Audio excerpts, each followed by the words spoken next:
Assalamualaikum warahmatullahi wabarakatuh. Alhamdulillahirabbil alamin. Wassalatu wassalamu ala asyrafil anbiya'i wal mursalin wa ala alihi wa sahbihi ajmain. Wa la rabbi shrah li sadri wa yassir li amri wa hlul 'uqdatam min lisani yafqahu qawli. Tuan-tuan dan puan-puan, saudara-saudari sekalian, insya-Allah pada petang ini saya akan menyampaikan taklimat ringkas berkaitan dengan praktikum bagi teras pendidikan Islam dan juga elektif teras pendidikan Islam, ya, di bawah Jabatan Pendidikan Islam dan Moral. Saudara dan saudari, tuan-tuan dan puan-puan, sebagaimana yang kita maklum bahawa praktikum ini adalah merupakan satu daripada elemen yang penting dalam komponen wajib bagi program pendidikan guru, iaitu yang berbentuk latihan mengajar. Kerana ini memberi peluang kepada para pelajar untuk meningkatkan atau mempraktikkan pengetahuan, kemahiran dan nilai keguruan secara reflektif dalam situasi sebenar dalam bilik darjah sekolah. Jadi ianya memberikan tumpuan kepada proses PDP dalam ke arah bimbingan pensyarah penyedia, kan, guru pembimbing dalam usaha untuk perkongsian pintar dan permuafakatan antara agensi KPM dan agensi luar, ya. Baik, dalam konteks ini, pada taklimat ini, siapakah sebenarnya yang perlu mendengar taklimat ni? So, tentu yang pertama guru pelatih, guru pelatih sama ada teras pendidikan Islam ataupun elektif teras pendidikan Islam, ya. Kemudian yang kedua, para pensyarah, penyedia dan ataupun pensyarah pembimbing, kemudian pegawai pembimbing ataupun guru pembimbing yang akan berada bersama guru pelatih di sekolah yang mereka ditempatkan oleh PIPG. Dan kemudian seluruhnya ialah mereka yang mempunyai kepentingan dalam aras pendidikan lah. Jadi kerana mereka nak memahami bagaimana proses praktikum ini dijalankan atau dilaksanakan. So ini antara yang bersesuaian lah untuk mendengar taklimat kita pada petang ini. Right. Dalam aspek taklimat petang ini, saya cuba menjelaskan serba ringkas lah berkaitan dengan beberapa aspek sebagaimana tertera, iaitu jenis pelaksanaan PDP, jadual waktu praktikum, bilangan penyediaan RPH yang berkesan, persediaan guru pelatih dalam teras pendidikan Islam atau elektif teras pendidikan Islam, kan, dan juga persediaan guru-guru pembimbing serta pensyarah penyelia ataupun pensyarah pembimbing, apakah yang perlu mereka buat semasa praktikum ini dijalankan atau dilaksanakan. Baik, yang pertama, tuan-tuan dan puan-puan saudara-saudari sekalian, iaitu berkaitan dengan jenis pelaksanaan PDP ni. Ya, bagi tujuan pelaksanaan PDP ni, dia sebenarnya kita bergantung kepada arahan dan peraturan yang telah ditetapkan oleh pihak unit praktikum dah. Kita ikutlah semua prosedur dan peraturan arahan yang telah diberikan, ya, kepada pihak yang berkepentingan ini, ya. So kita akan maklumkan dari masa ke masa keperluan-keperluan ataupun peraturan-peraturan yang tertentu yang mesti diikuti oleh para pelajar yang dipohon oleh pihak IPG supaya dilaksanakan oleh para pensyarah pembimbing dan juga guru pembimbing, kan. Dan kita lihat pada masa kini juga seperti mana PDP dilaksanakan atau dijalankan secara dalam talian, kan, online, sama ada dalam bentuk segera ataupun tidak segera, ya. Tuan-tuan dan puan-puan saudara-saudari sekalian, ini adalah contoh PDP yang diperlukan. Kalau kita tengok, kan, ada sejenis yang online, kan, online kita kata melalui penggunaan seperti Google Meet, Zoom, YouTube, kan. Kemudian ada offline ni kalau kawasan yang tak boleh kita nak gunakan secara online lah, kan, berlawanan, kan, tak ada capaian internet, kita mungkin boleh gunakan modul. Kemudian yang paling popular ialah gabungan di antara online dengan offline lah. Ini yang biasa, yang paling popular kita gunakan. Dan yang keempat ialah offsite. Ini jarang-jarang lah, ada, mungkin jarang-jarang lah. Itu pembelajaran yang berlaku di pusat komuniti, pusat pemindahan sementara akibat bencana dan sebagainya lah kan. So yang paling popular ialah gabungan di antara online dan offline. Alright. Berkaitan dengan jadual waktu praktikum ni, untuk para pelajar atau guru pelatih PSMP ni biasanya di antara 8 hingga 12 waktu seminggu lah. Di mana kalau 8 waktu tu pecahannya 6 waktu teras. Misalnya terasnya ialah pendidikan Islam ataupun major lah, kita kata senang kan. Dan 2 waktu elektif teras, maknanya macam minor lah.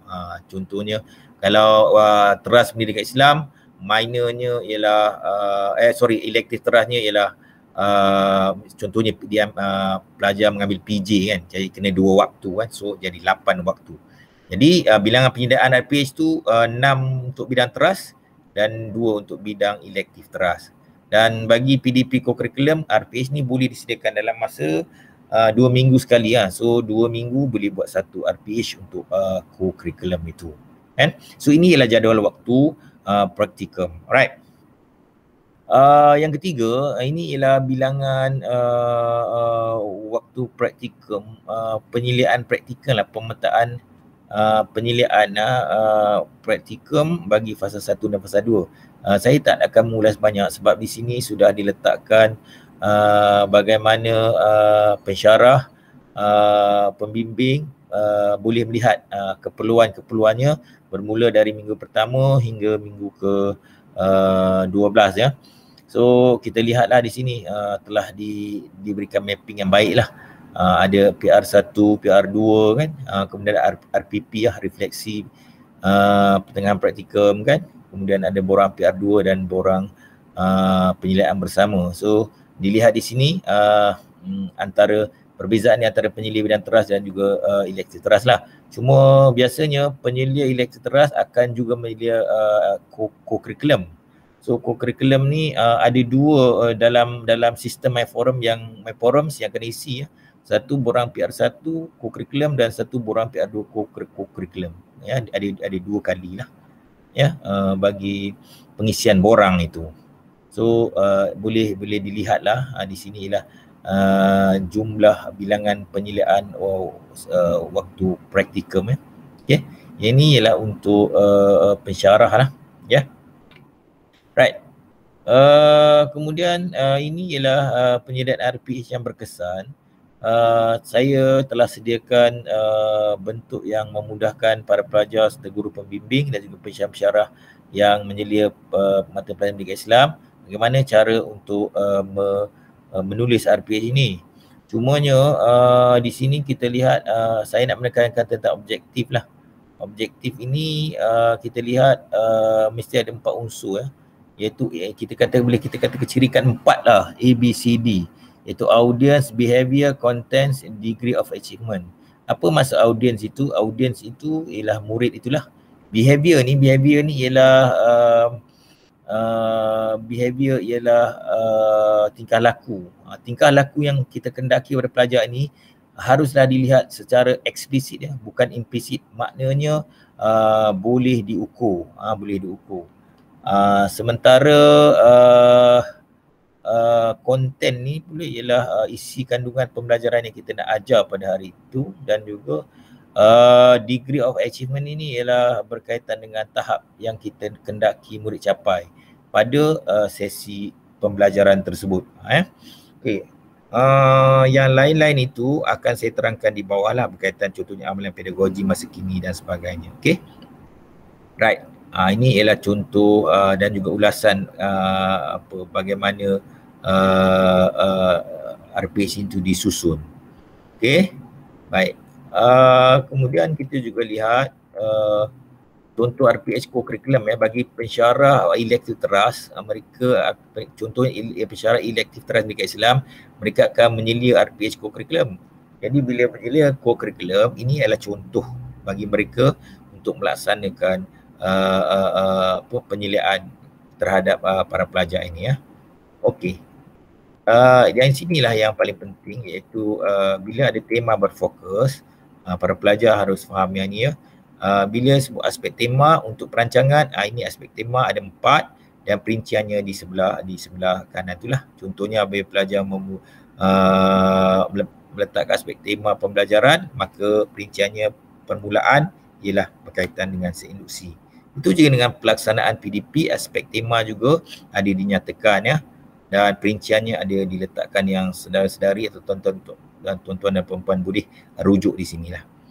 Kemudian yang saya sebut tadi, amalan pedagogi masa kini, aspek tema yang ada ialah contohnya pembelajaran kooperatif, pembelajaran inquiry penemuan, pembelajaran penerokaan. Pilihlah yang mana bersesuaian dengan tajuk pengajaran pada hari tersebut.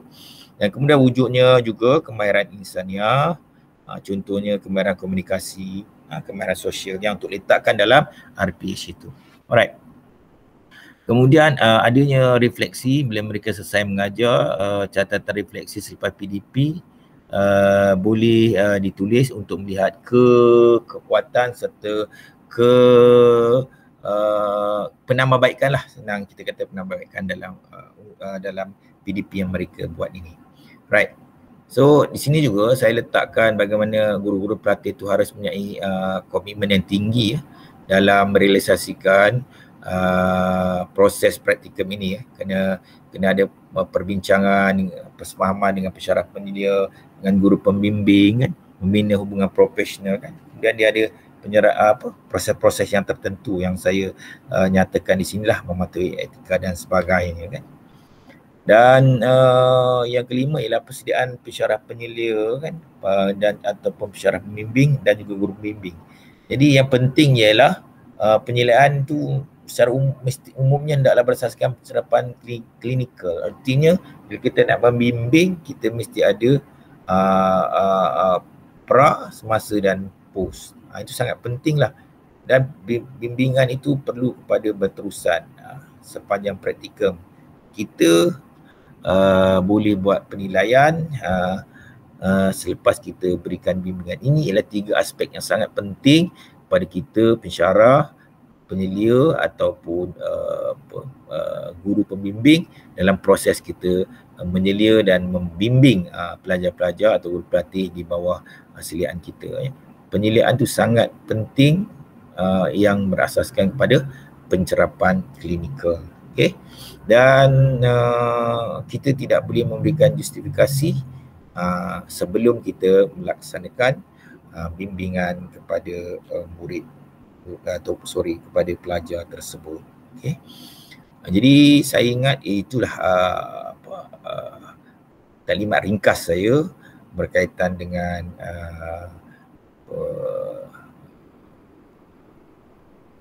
penyediaan proses praktikum kepada pelajar dan guru pelatih yang ditempatkan di sekolah oleh pihak IPG. Jadi saya harap taklimat ini akan dapat memberi pendedahan awal kepada semua pihak yang berkepentingan dalam melaksanakan amalan praktikum yang baik. Dan kepada sesiapa yang ingin memerlukan keterangan lanjut, bolehlah menghubungi saya, Dr. Mak Wisri Baki, di Jabatan Keselamatan dan Moral. Sebagaimana telefon bimbit saya yang tertera di skrin tu ialah 012-589-6116. InsyaAllah saya akan membantu tuan-tuan dan puan-puan, saudara dan saudari dalam melaksanakan amalan praktikum yang baik. Sekian, terima kasih. Assalamualaikum warahmatullahi wabarakatuh.